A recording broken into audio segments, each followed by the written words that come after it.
Delta CX, available for CX and UX consulting, projects, and training. Contact us for a free consultation. Well, hi everybody. How are you doing? Oh, I just realized my backlight isn't on. Oh, more lighting, please. I hear it makes me look less yellow.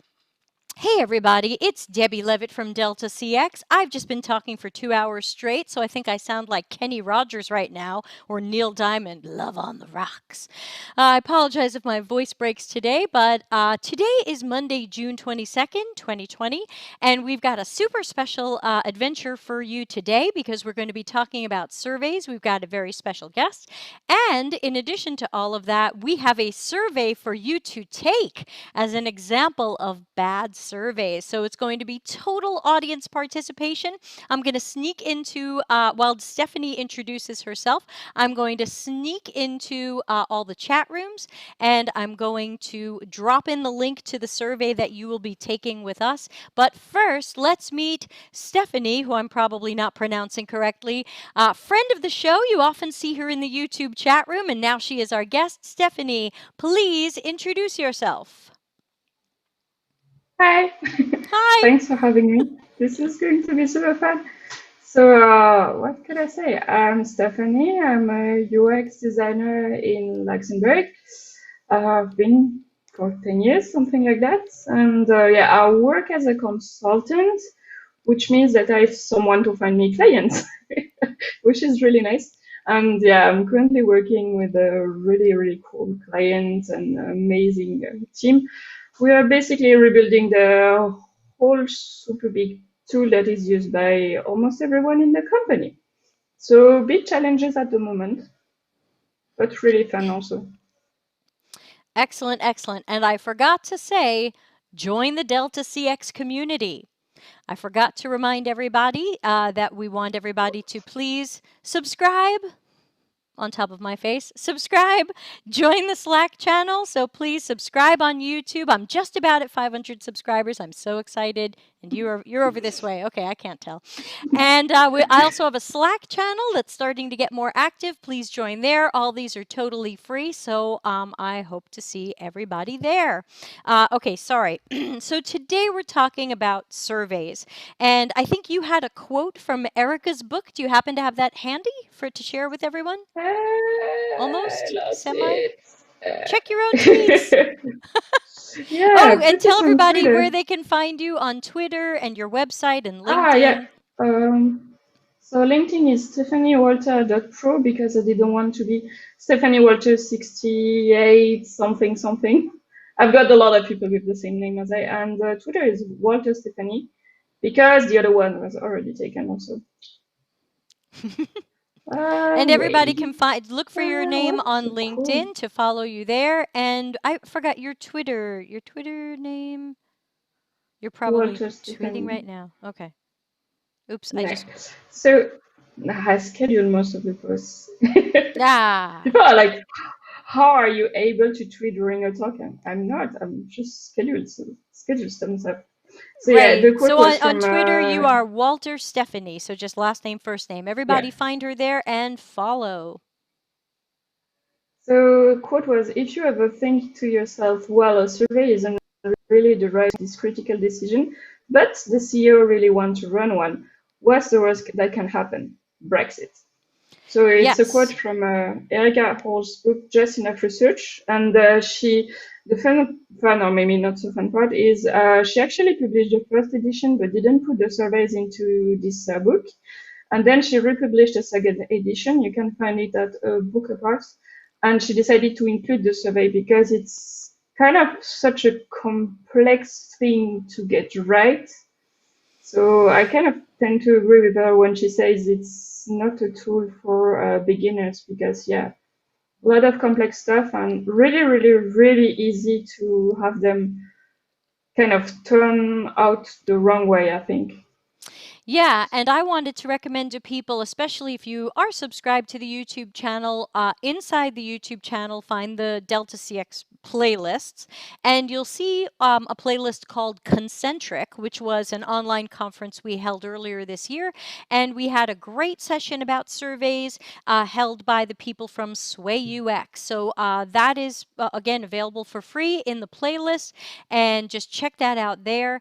That's a great presentation on making surveys better. But we're starting to get some votes. So let's talk about what we've got in our survey here. Yes. So if you'd like to be part of our survey, you can use the links in LinkedIn or YouTube, or you can go to menti.com, menti.com, and use that code. I think that says 519506. Now, if you're listening to an archive of this or you're hearing it later, this survey probably won't work for you, or if you fill it out, it won't matter. But let's talk about what people are seeing for those listening to the audio version and why this is a stinky question. So this question asks, how much money did you make last year? It's And changing life. yeah, and people are voting. Keep voting, people. And the choices, there's three choices on the screen. One says $30,000 to $50,000. One says $50,000 to $75,000. And one says $75,000 to $100,000. Stephanie, tell us why this question stinks. Can we actually show how we also like display the question? Because here we have the results, like Yeah, the different options.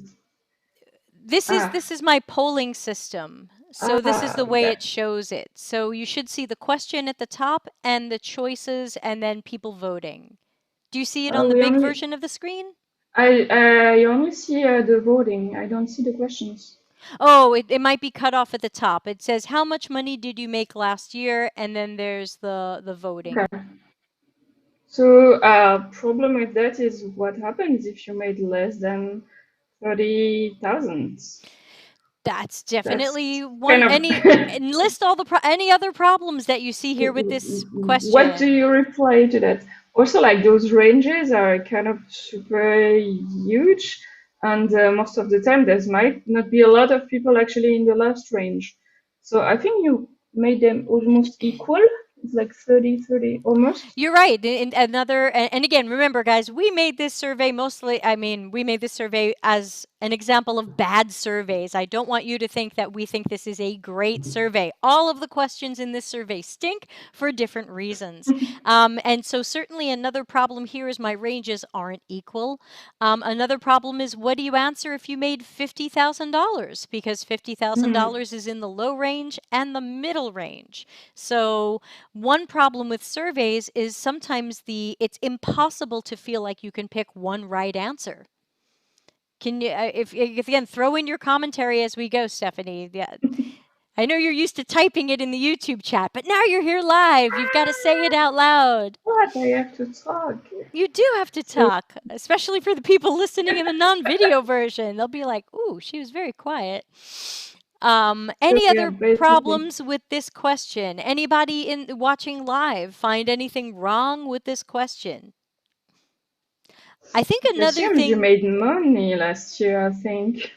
What? It assumed that you made money. Maybe last year didn't That's work, that's or another good point too. It assumes you even made money last year or had a job last year. What do you maybe you answer were if a you student, or That's right. What do you answer if you didn't? You don't even have a choice here. So, just a reminder to people making surveys to make sure that if you are giving choices, you have to have choices for everybody. Another one I could think of is very often marketing groups love to ask things like how much money you made. But guess what? I usually don't design differently for someone who made $30,000 than someone who made $50,000. So this is a question that might be meaningless in a UX survey because what does that tell me? I think the main question I want people to start asking themselves when they write survey questions is, what does this tell me? And how does this help me do my work? and what do you do with the data? Right? It's What like basically, okay, now I know that most of the audience is in the two first range. How will this change by design decisions? Maybe it exactly? won't. Right. If the data doesn't help us make decisions or point us in some sort of strategic direction or fill some hole, then what's the point? Okay, should we go to the next question? Yay! All right, let's go. Oh, and people have already started voting because I let them move to the next question if they want. Stephanie, so let me read the question for people who can't see the screen, and then I'll ask you, what's wrong with this question? This question says, we worked hard on this feature. How do you like it? And the choices are good, very good, and great. What's wrong with this survey question? What if I don't like this feature, this survey, or it's like basically you only have positive answers, so you're already biasing the users. How can they say they didn't like? You assume again that, yeah, you liked it. Very So it's true. kind of missing a few options again. Yeah, Tatuan says this is a leading question. It absolutely is. So not only Yeah. are the answers bad, but the question, excuse me, is also pretty ugly because we're priming people by saying, "Hey, we worked hard on this. Please say something nice to us. We need our our egos need a big hug." We had a survey like that kind of in the canteen. So basically, they do this polls where you can vote with three little smiley, a green happy one, a yellow kind of I think me in the middle, and a red I'm not happy. And then they just put those three little thing next to the lady who's taking your money at the end, and she's like, "Oh, could you please rate the service today?" Like this lady is just next to you, and you're never gonna push the red button just because it's like she was nice, she was smiling. Even if the other people were quite rude to you, you would never do that unless you're kind of don't care about other people's feeling. So the fact that they just like put the survey on the quality of the service next to the person who's doing the service, And they're it's watching you already press the leading. button. No, she doesn't have time. She's like next client and everything, but still she's there. You kind of she can see in the Right. kind of corner of her eye. So you don't want to make this lady not happy. So of course you're gonna put green. So when they say yeah, 90% of the people are kind of super happy about the service. Right. People love us. Yes, Yeah, yeah. and I love those. Like it's always airport security or airport bathrooms, and it's the like you said, the green happy face and the yellow medium face and the red sad face. Well, What if was it? even if we end up with X French percent rails.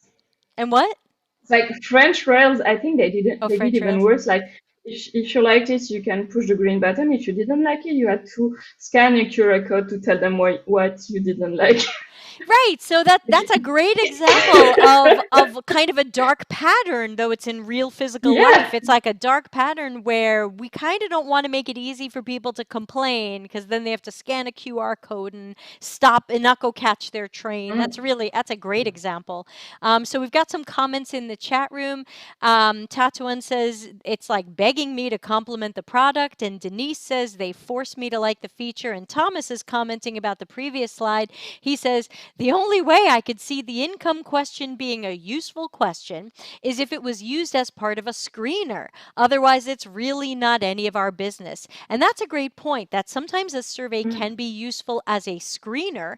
And in that case, we might have some of these demographic questions, but otherwise, outside of screeners, these don't make a lot of sense. And remember, if you guys are watching this live, you can place your vote for these crazy poll questions and comment on them as we go. Let's go to the next one because we've got a bunch of these. All right. For those of you who aren't seeing the screen, the question is, which describes your job role? And the first choice is, I'm on a team that uses design thinking. The next choice is, I coach a team that uses design thinking. This is an actual question I saw in a survey. So I'm on a team that uses design thinking. I coach a team that uses design thinking. I manage a team that uses design thinking. I'm a manager in an organization using design thinking. I know that was a lot of stuff to hear me say, but what's wrong with this question? There's a lot of design thinking, but if you don't do design thinking, or if you don't like design thinking, so I could kind of expect this question again after a screener, after saying, do you do design thinking or do you something like that? Once the people are screened, yeah, then maybe it makes sense because all of the questions are around design thinking. But if there's no screener before that, you need something like I can't answer this question or doesn't apply to me or something like that. Right. Especially if you do that a mandatory question, because then what will happen is people will be completely stuck.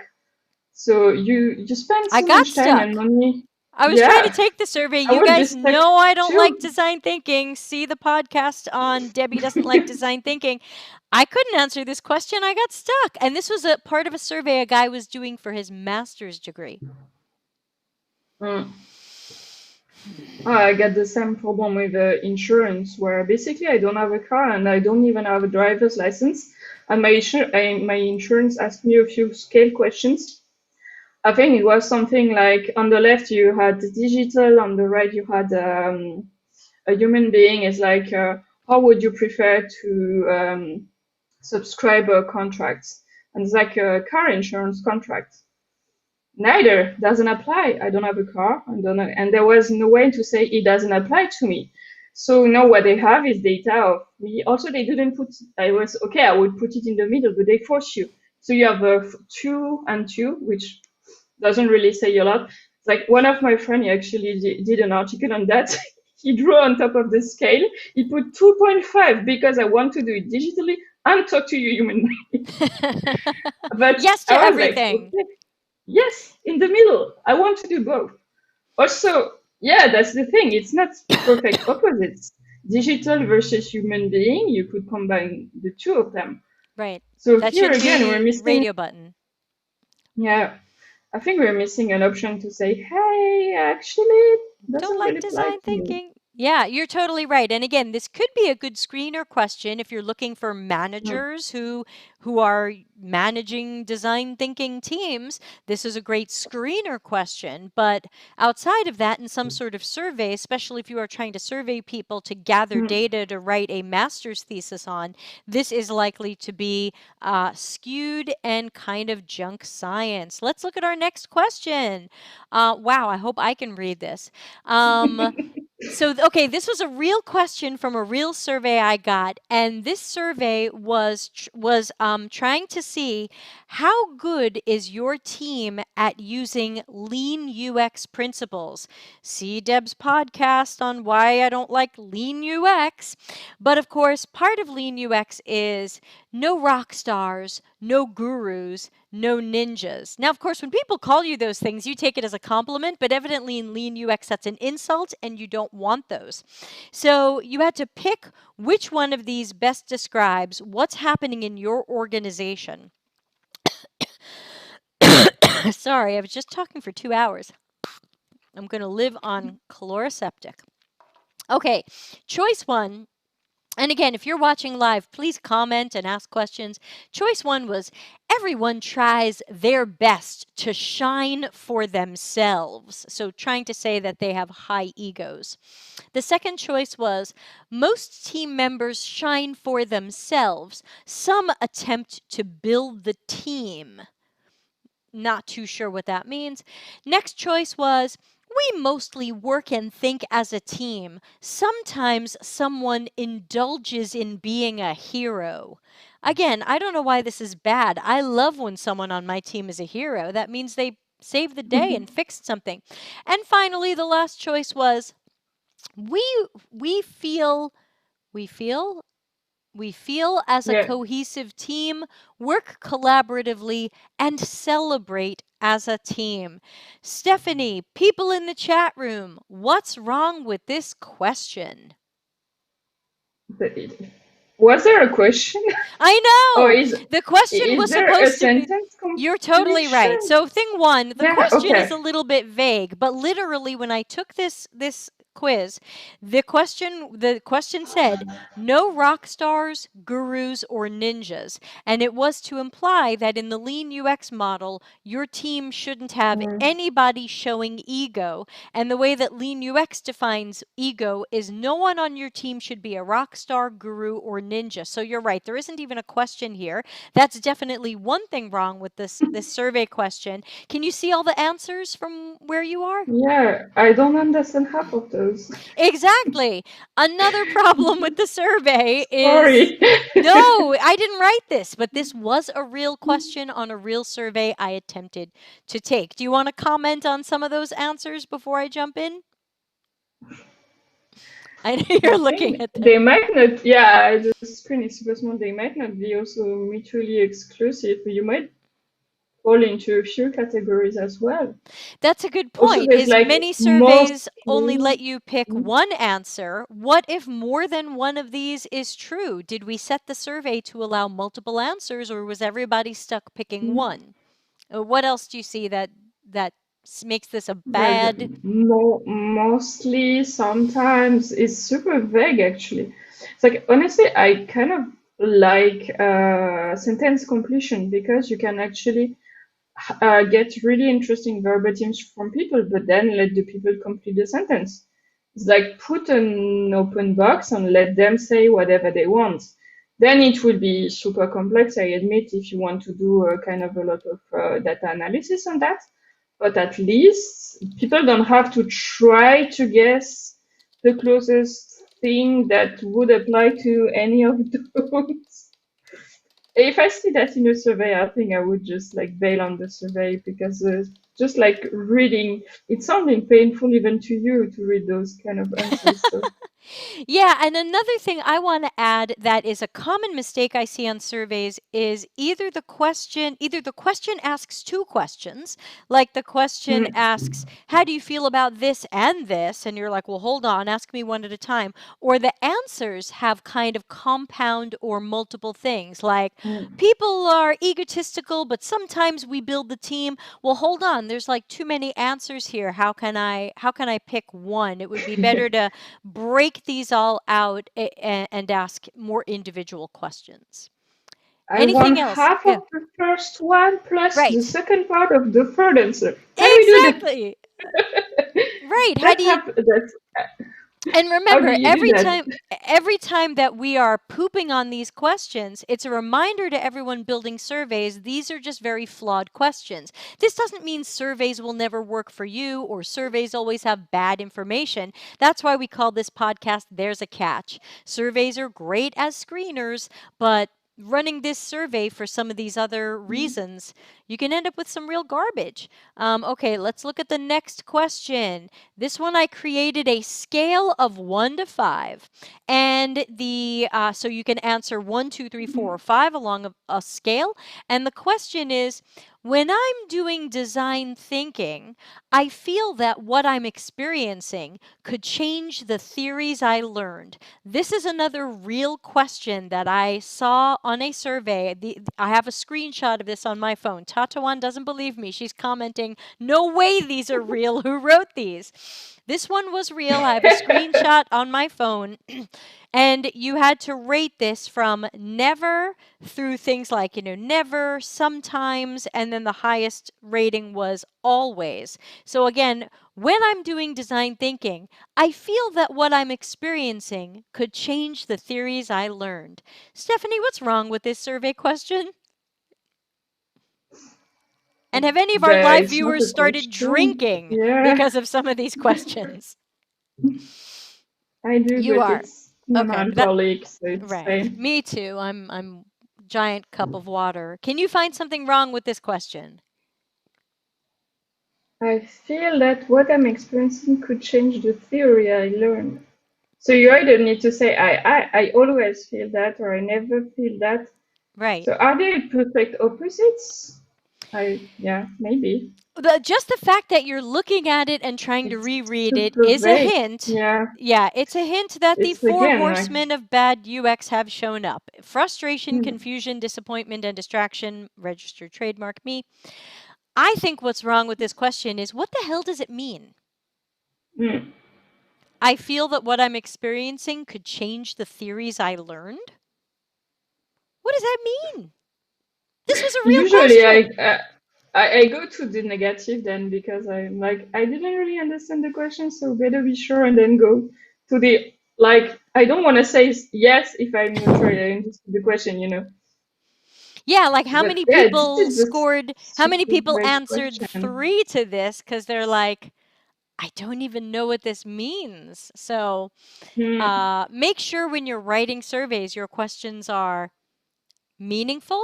You know, you can always test this stuff before you run the real survey. Make sure these questions are meaningful and people we've got more votes. Someone gave it a 1. Someone's grumpy and angry.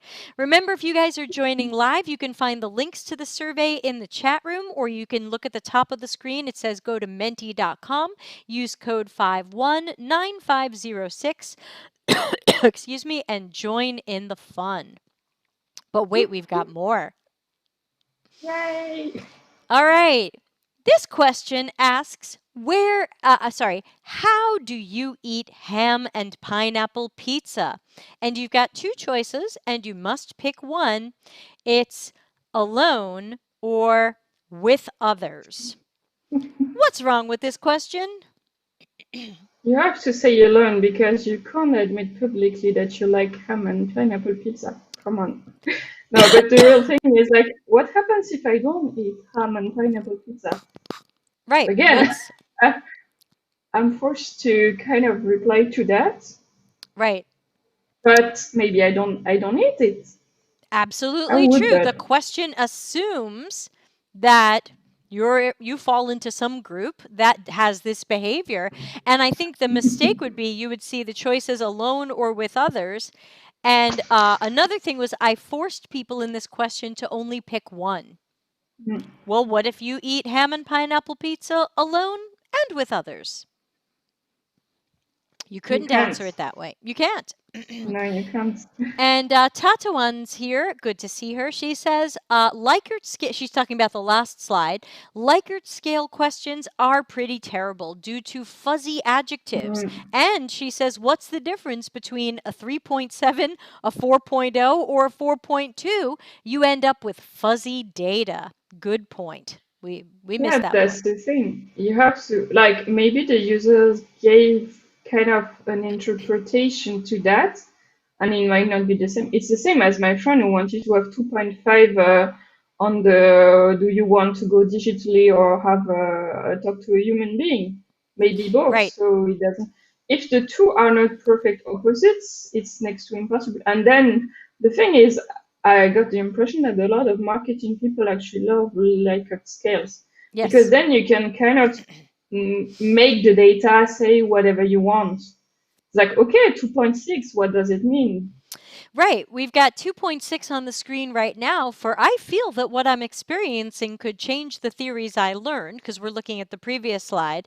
And if 1 is never and 5 is always and people are voting 2.6, you could definitely manipulate that data, as Stephanie just said, and Tatawan is saying. I could say, oh, people were pretty neutral about it, and I could round it up to 3 and claim people were neutral.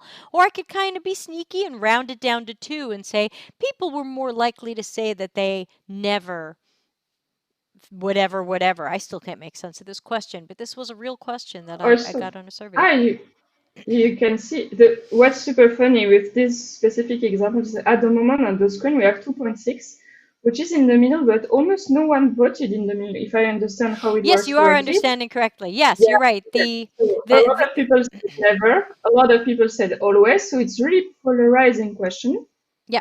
But we have 2.6, which You're means totally nothing. right. Yeah, so the people who can't see this because you're listening later to the audio only Mm, version, my polling system shows that even though the average is 2.6 right now, we have 0 votes for 3. We have 0 votes for that middle neutral ground. We have some votes for always and we have some votes for never, and the average is 2.6 because we have 5 people voting, but nobody voted neutral. So it's not mm, that, so Stephanie's totally right. It's not that people feel neutrally about it. People were very polarized in their voting, but the average doesn't represent that. So totally back to what Tatuan said with some pretty fuzzy data. Okay, yeah. so moving past ham and pineapple pizza to our next one, we have another scale. And this scale is between a little more and a lot more. These are the 2 choices. Yep, you're going to love this one. And Stephanie's already laughing. I wrote these to be Yeah. funny. The question was excuse me, and I was imagining a marketing survey here, not a UX survey. How much would you spend on a better version of our product? And of course, it's a scale, and your choices range from a little more to a lot more. Stephanie and Tatawan and everyone else, what's wrong with this question? So many things. Yeah, go for it. So again, leading question, you're kind of assuming people might want to spend more because you don't have I will not spend more. It's like a Right. little more or a lot more. Also, you're asking people to predict the future. So this is usually something that never Goes goes well. well because I'm not even sure. Actually, I know what I want to eat tonight, but not tomorrow. So it's really, really hard to ask people to predict the future. And I think that's what's wrong with a lot of surveys. Like we tend to ask people, "Oh, would you use this product if?" And also, it's kind of a little bit sad that you're basically saying that your product is not good because you're asking people if they would spend money on a better version. So it's like I read that as if you don't want to spend money on a better version, you get to keep the crappy product or something. As if I would see this kind of question, I would be like, but why do I have to spend more money on a better product? Can't you like make it better with the money I'm already spending? Why do I need to be charged extra for it to be better? So, and here again, we have the example where we have a magnificent free as an average, but no one voted free. Everyone is on the, I don't know how many points you have, but everyone is either on the a little more or a lot more. But thanks to mathematics, we have three, Yeah, which doesn't exactly. mean anything again. Yeah, same thing. And everything you said, all fantastic points. You're right. And Tatawan also joined in from the LinkedIn chat. She says, another leading question, terrible. And what is a little or a lot more? And again, we don't Hmm. we don't even say what that is. So this is not quantified. Do people want to pay 1 cent more? Do people want to pay $10 more? Tatawan says there aren't clear distinctions between the answer choices. Decisions are swayed by lack of contextual cues. Right, because everybody is imagining what a little means to them. All right, maybe I'll give this company $1. A little. A lot more. How much is that? I don't even know. And I think Stephanie made the best point, not that it's a contest, but people are very bad at predicting what they will do in the future. And I said that in a marketing keynote that I gave, and someone fought me on it during the Q&A. They said, no, no, studies show that people are good at predicting what they and others will do. Remember, this was me giving a keynote at a marketing conference. So they believe that people are great at these predictions. And I said, I'm sorry, but in our world, our studies show that people are poor at predicting their own behavior, and that very often they give you the polite answer, thinking it will make you Hmm. happy. Oh, yes, I would love to pay more for your software. So people might be saying that to be polite, and it's not even what they are really going to do. We've got more Yeah. ugly questions. Are you ready for the next one? Yeah, we need to talk about biases in survey at some point, Oh, I yeah. think, because it's an interesting topic. Yeah, well, go ahead, jump in and talk about that too as we're going through these. This was a real question that I got recently on a survey, and the survey was supposed to look at, do people like art, which obviously is extremely broad and extremely subjective. And what kind of art are you even talking about? But the first question was, are you currently subscribed to any services? Stephanie, what's wrong with this question? I'm not sure what they refer to with Exactly. services. Okay, I thought it was clear. I was like, what services? Or so, I don't know, would be my answer. Yeah, exactly. And your choice, it was a radio button. It was yes or no. And the question, I have screenshots of these people. The question literally was, are you currently subscribed to any services? And I pretty much stopped there. I was like, such as? Like, what does it have to be related to art? Because this is a survey about art and art. And what would be an art service subscription? People in the Enough chat room, books. what are your thoughts on this? We've got 4 people live in LinkedIn. We've got 6 on YouTube. Thank you for people joining in today. Of course, don't forget to subscribe. Yeah, this one's really ugly because I had no idea what it meant at all. I can't even guess. I'm not sure they knew. That's one of the problem I had with survey also when I was working with marketing people in some company, is they're basically so used to their own vocabulary that they don't try to think as a user who doesn't understand their technical terms, even if it's not technical, you know. So you end up with questions, and you're like, if I, who's still working in the company, I'm not sure what you're referring to. Imagine a user, you're gonna send this by email to some people, and how are they supposed to understand? So one of the biggest challenge I think at some point is it's kind of the same when you do with usability testing or interview, is being able to make sure that the vocabulary you are using doesn't bias or lead, but also is understandable by the target audience. And Yeah, here services, it might be super clear to the marketing people who, yeah, look, we have a newsletter and we have, you know, services, yeah, services. for Yeah, someone in the outside. you're making a fantastic point, and I tell this story to people to go further with the point you're making, which is I had a client who made custom signs, and they had a website, and the website said you can have vinyl signs or you can have pro vinyl signs.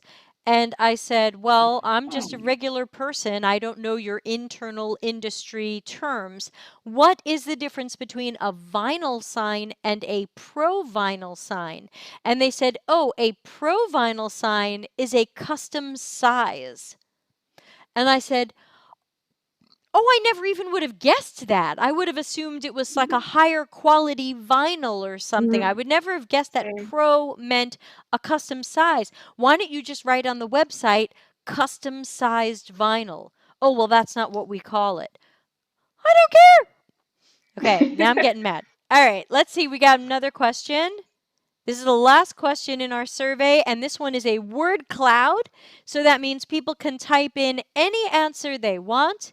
And this was also, guys, I have screenshots of all of these. This was a real survey question that I got because I am a speaker, as you know. And this was an open-ended question. This wasn't a multiple choice. It wasn't check boxes. It wasn't radio buttons. This was an open choice. And it was, are you satisfied with your online speaking experiences? Open answer. Stephanie, what's wrong with this question? No, I could answer no, and then yeah, like someone did that. It's like, okay, no, you know, I'm not satisfied, but you don't have any more information about what to do about it. Yeah. So it's like, what do you want to do with this data? It's like you're satisfied, or maybe you can just say, yeah, I'm super satisfied. Yep. The end. All good here. Yeah, and also my thought was not all online speaking experiences have been the same. I mean, this Mm, year as a speaker, let me just speak quickly about myself. Um, I've it's your had podcast. conferences be canceled. I've had conferences become Mm. online conferences. I've had conferences require that I pre-record my talk, so I'm not giving it live. I've had conferences require that I give it live. I've had I've had so many different experiences this year doing online speaking at conferences and meetups because everybody's doing something different. What am I supposed to put in this box? This conference went well for these reasons. This conference went badly for these reasons. This conference is. How long an answer do they even want? And then, the next thing I'm going to say, what do you do with this data later? I mean, take a look at what people wrote here. How am I supposed to synthesize and interpret this data when everybody has written wacky, Mm. random stuff? We've got a couple of comments coming in. Mateo says, I'm sorry, I just got here. Mateo, we're always happy that you're here. So please feel free to join in and take our very bad surveys and laugh at the questions. And Tatuan, of course, is on fire over all of this. Tatuan says about the previous slide, maybe if the prior questions in the survey where this question had more context, if the whole survey was around a main topic on its own, no idea. Yes, of course, and this survey is a little weird in that I'm asking you all different questions on all different topics to expose bad questions. Tatuan says, what is the purpose of the question? It's leading. They want positive feedback to put on future marketing collateral as a testimonial. Ooh, she saw through the sneaky thing here. Yeah. She thinks they're looking for happy testimonials. Yeah, I'm gonna have to look up my screenshot on that one to see what they asked after that, because it seemed like a question that didn't make any sense. Let me see if I can find it in my screenshots. Which one? The online speaking experience or the other one? This survey was called Speaker Experiences of Online Events, and I won't say who sent it to me. And the first question was, what types of events have you spoken at recently? And it was an open answer. Then it was, are you satisfied with your online speaking Okay. experiences? Open answer. How did your I've seen that experience one. differ from speaking in person? Open answer. Now then, here's where I just gave up, because the next question was, have you delivered your sessions live or have they been pre-recorded? I've done both, but that wasn't an It was option. already a button. That wasn't an it was radio buttons, and your choices were live, pre-recorded, or pre-recorded with a live Q&A. All three. Mhm. Yeah, So me too. So I gave up on that one because I just couldn't answer these. And sometimes, how often, and people in the live chat shout out at this one, how often do you fill out a survey and say, what are these people even going for? What's the point? Mhm. But those questions are so vague that it would, I think, be better for them to do actually an interview. It's like instead of targeting people with a survey, just have a 10-minute conversation and then you can actually ask follow-up questions, because that's the most frustrating part with survey is like if you have open question, I want to know more. So even if I put like you can do a mix of both. Sometimes you can say, okay, I have like closed questions and I have an other field or something like, do you have something more to say about that? But then when you see the answers, like, oh, actually, that's super interesting. If I had an interview with that person, to dig these specific topics. So sometimes what you do is like, oh, can we have your email address so that we can ask follow-up questions? But that's again asking more and more from the people. So it's kind of always I find like survey questions super frustrating, especially when you're doing like at the beginning of a project research, because you have a lot of question or you have question you don't even know you'll have. I don't know if it happened to you, but usually I do some kind of prepare the question I will ask in interviews. And in the first interview, actually, someone brings something that is super interesting up, and I'm like, oh yeah, I should totally add that because then I need that information as well. And you can do that with a survey. It's like you get it right the first time, or all of your data might be wrong, and that's the main problem. It's super hard to know when a survey is wrong. We showed kind of super shitty examples, so those are a little bit easier to understand what might go wrong. But sometimes you might be genuinely convinced that actually you're asking the right questions. And I think Erica in her book was saying, like, with an interview, even if you're the worst interviewer on earth, you can just ask a few questions, put the recording, and record the users talking to you, and you get interesting data. With a survey, you don't have that chance. So if you mess something up, it's messed up, and then you might not even know that the data is compromised. You can also That's very compromise true. interviews. That happened to me, but Sure. Oh, sure. Yeah, yeah. You can certainly run a terrible interview, but it's more likely to run a pretty terrible survey. And oh, there was something I was going to say, and now I forgot. I should have written it down. But Yeah, the surveys, I think surveys can be good to run for screeners. They can be good to run for recruiting for interviews to make sure you're getting someone who fits into the target audiences that you want. If you're looking for someone who utilizes a certain service or who has a certain mental model or who might have a certain need or fits into a certain persona. But so many of these surveys are junk. I know one survey I wanted to talk about was obviously during the pandemic, and we are still in the pandemic. For those of you watching in the future, when there is no pandemic, how is the future?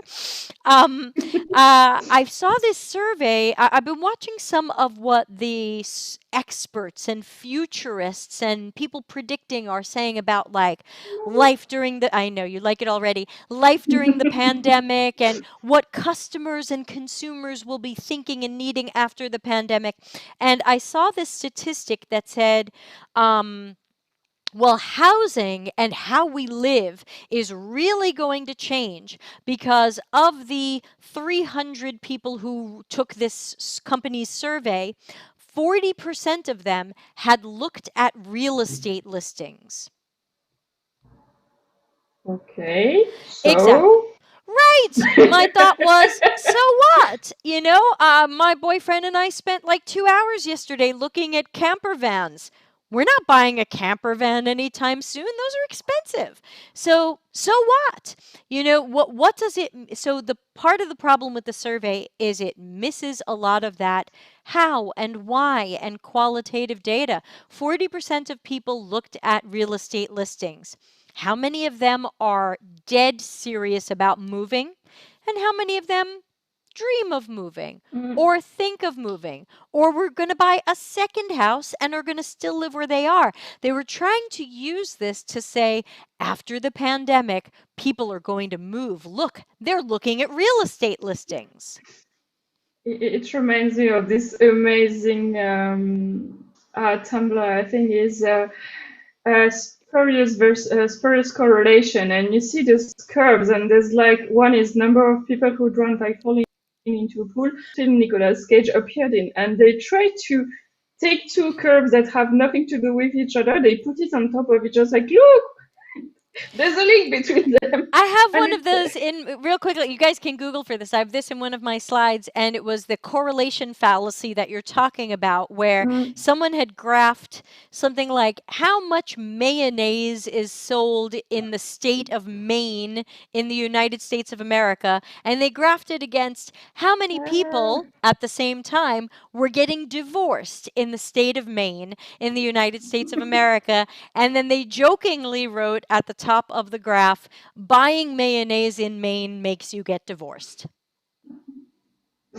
that's one of the main problem is like you can I have a SEO friend and she's super great at analytics, but she's like if you tweak data long enough you can have data tell whatever you need that data to tell you, which is basically like if you don't really like the replies of a survey, if you just change the way you're phrasing those and things like that, you can kind of make people change their mind, and it's super complicated because it's seductive, you know.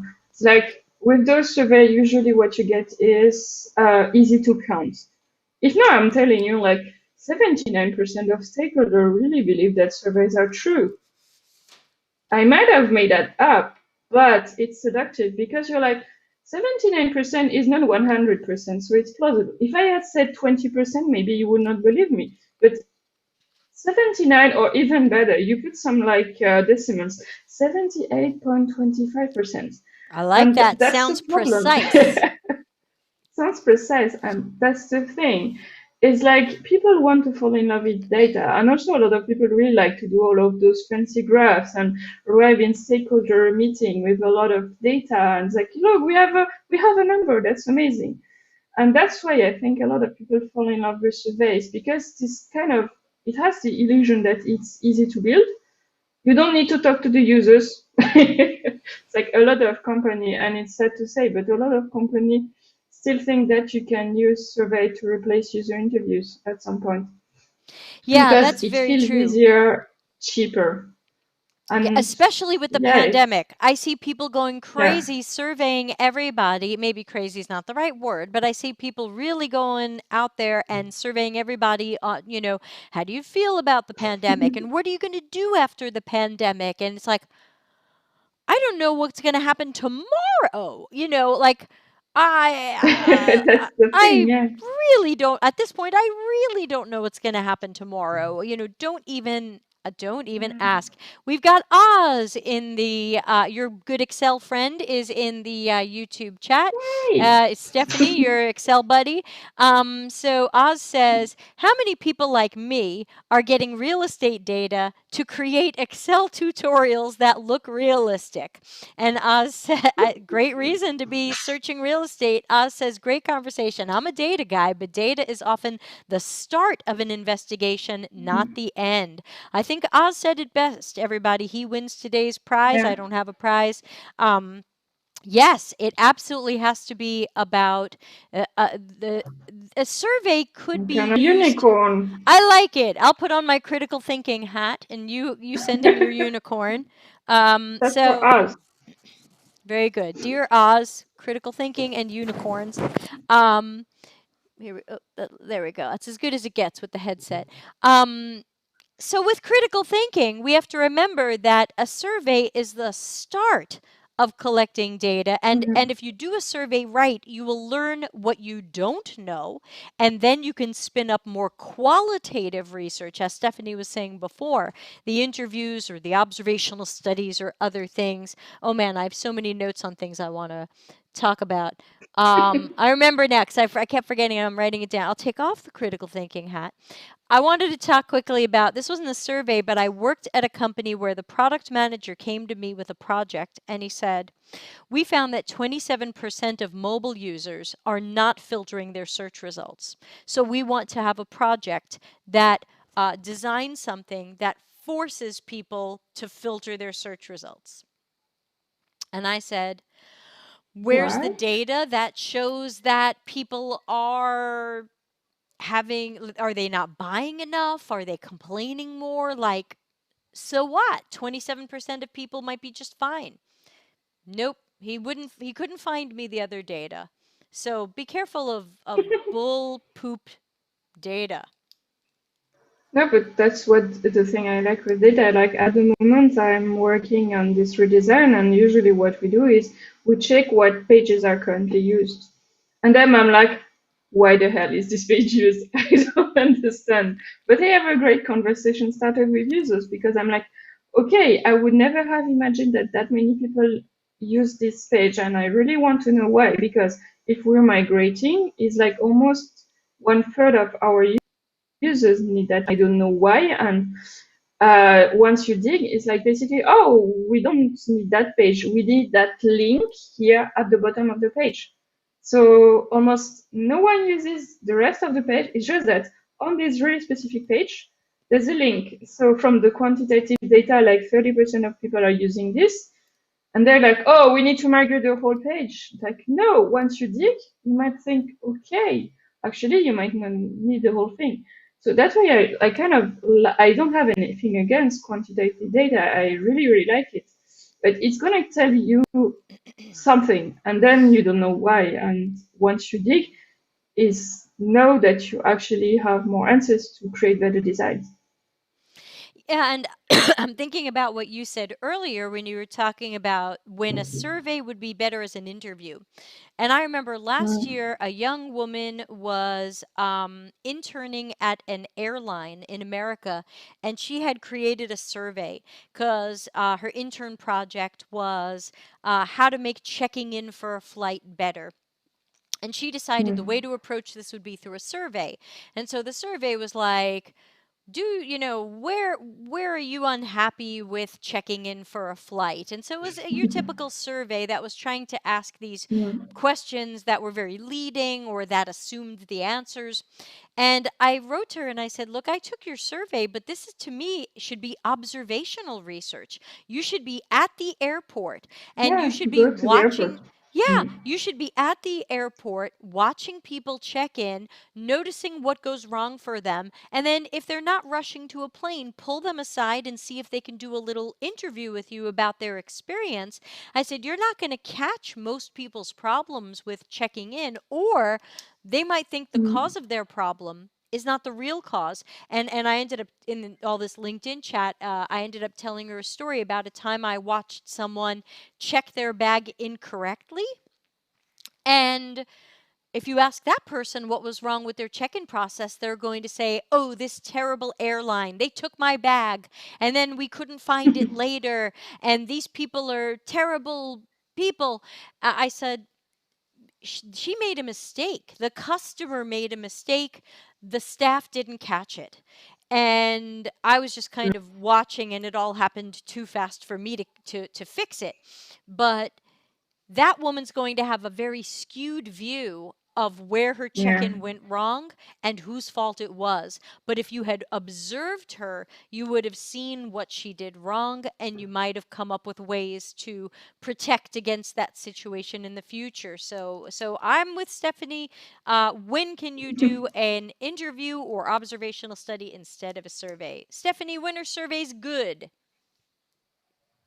Uh-oh. Mm. I don't know the answer. I'm uh, just looking for your opinion. Now, I think when you have a kind of super small scope and you really need some really specific answers, when you want to know what the team is going to have for lunch, Okay, this could be what's a for good lunch? survey actually. That's good. It's like, no, but honestly, like if you want to do a team lunch, you might want to know that you have some vegan people in the team and that you'll need to provide vegan options or something. So I think if it's super small and the scope is kind of reduced, also if the stakes are not super high, you could maybe do a survey. But I don't think survey can actually replace research questions. That's the main problem. Is that I get the feeling that many companies don't want to grant you access to the users, but since they already have marketing teams in place, it's kind of a second-hand way to get some user data from UX people who say, okay, I can't talk to them directly, but I'm friend with the marketing people, so maybe I would be able to sneak in a few questions. And I've done that, to be honest. I've sneaked a few UX questions in marketing surveys. But it was like the answer were not super satisfying to us, so we gave up on that. It's kind of, yeah. I think the best question to sneak in at the end of the survey is, if we would like to talk with you more, are you open to having an Mm, interview with us? If so, please put your name and email here. That's my favorite mm, question to sneak in at the end of a marketing survey, because then hopefully I have people who now I can talk to, arrange video calls with, or whatever the case may be. Now I have people who have opted in to being, because I think surveys can be good as a recruitment tool. I think surveys can be good for screening. They're not always the best for data.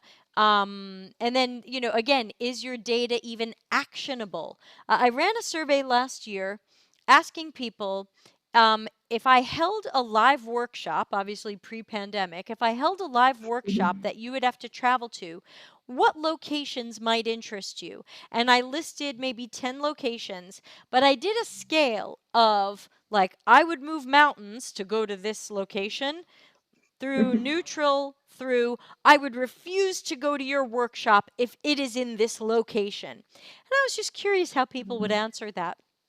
And I think about 50 people answered the survey. It wasn't a huge number, it was 30, 40, 50. And what I found was there was a completely even number between people who said, I would move a mountain to go to a workshop where Debbie lives in Italy, and an equal number who said, I would absolutely not go to your workshop if it's in Italy. So I didn't schedule a workshop because nobody could agree on what am I supposed to yeah, do? Who do I make that's the happy there? thing. I don't think you use surveys to know what you need to do. Like, usually you need to know, usually you write it the other way around. You say, okay, I want to know about that, then I'm going to write the question. But that's the complicated part, is like some question you just can't have an answer that will satisfy everyone. So to take decisions like that, or you can do two workshops, one in Italy and maybe one in the US or something. Was it Right. the US people who didn't want to go to Italy? I don't know. I guess maybe it was too expensive, Uh, but mm, ultimately I did nothing, and that's okay because now we have the pandemic and none of us are traveling too mm. far anyway. I hope everyone will come visit me next year. Come visit me next year, please, especially you, Stephanie. You're so close. Just jump on over from Luxembourg I to Italy. wanted to go to Milan one day. I'm It's not not in that far Milan, away. but Yeah, you're done. there is a Yeah. flight from Milan to me. So go to Milan and then come to me, and stay with us. We're out of time. We're gonna have to wrap it up. This has been Yeah. super fun. Stephanie, again, remind everybody of your Twitter and your LinkedIn so everybody can follow you. Yeah, so Twitter is Walter Stephanie, and LinkedIn is stephanie.walter.pro. Because she's a pro, Because everybody. more like a lot of people have the same name as I have. Yes, but people would recognize your picture by your hair. Yeah, it might change sometimes, Right now, it but still at the moment, matches. yeah, at the moment it's too much. I think that's why you have like a non-legal binding hair color, something like that on Twitter. No, because people complain actually. Yeah, you said you were getting They're like, some weird "Oh, I comments. thought you had purple hair. Why are you not purple?" Like this was 3 months ago. Right. I Come will on, need to catch talk up, about people. that sometime. Of So like the colorful hair. how Just having look for yeah Stephanie. how it helps with being a And designer or something. remind everybody, I know this isn't the easiest to Yeah, see, but remind everybody, please subscribe to this YouTube channel. That would be absolutely so beautiful of you and a great way to support what I do, even though I don't make any money from this, at least not at this time. And also, please join my Slack workspace. It is completely free and it is starting to get a little more active. I think we have about 140 members there. And that's deltacx.link/join Slack as one word. And of course, I always thanks for supporting what I do by subscribing. So I hope that everybody will subscribe and show their support for me and share it out. And if there's no other last words, thanks to everybody for playing along with the surveys today. Thanks to Stephanie for being a friend of the show and a frequent chatter that and was commenter, and fun. now a super guest. We'll have to have you back for some future reason. So everybody have an excellent day, and I'm going to play us out of here. Have a great rest of your day. Bye, everybody. Thanks for watching. Delta CX is available for consulting and projects related to CX and UX strategy, leadership, training, problem finding, problem solving, and innovation. Learn more at deltacx.com.